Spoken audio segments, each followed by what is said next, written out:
Hormis le cadre, on a difficilement cherché à savoir s'il y a bien une différence entre ce séminaire et celui que le gouvernement eût pu organiser à Lomé, sans qu'il fût besoin d'inviter on ne sait quels économistes, quels experts ou spécialistes d'on ne sait quel pays. Mais on n'a rien trouvé en termes de valeur ajoutée, mis à part la participation de ce que le gouvernement appelle experts, qui ne sont autres que Carlos Lopez, secrétaire exécutif de la Commission économique pour l'Afrique au niveau du sous-secrétaire général de l'ONU, et l'habitué de ce rendez-vous Dominique Strauss-Kahn, ancien patron du Fonds monétaire international, FMI. Des invités auxquels les Togolais doivent désormais s'habituer, car sans eux, visiblement, le Togo ne serait rien. La vraie question est, que serait le Togo de force sans ces Sherpas? Ces derniers ont toujours occupé le haut bout de la table gouvernementale, ils chuchotent à l'oreille de Faure à qui mieux. Les Dominique Strauss-Kahn et compagnie, ce sont nos spin doctors, ce sont nos Bernard-Henri Lévy,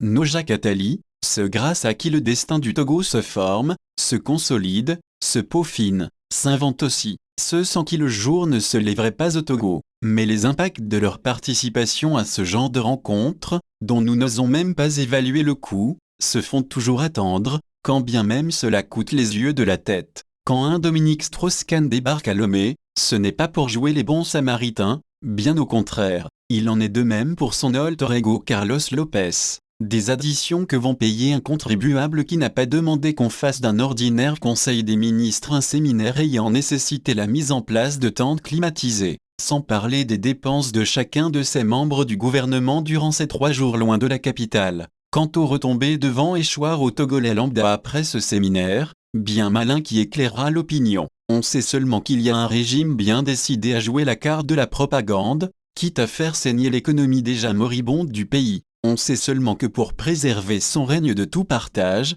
de toute alternance, le clan Gnassingbé est prêt à tout pour mettre dans sa poche des acolytes d'une communauté internationale qui n'hésitera pas à le soutenir. Au nom de la loi du renvoi d'ascenseur,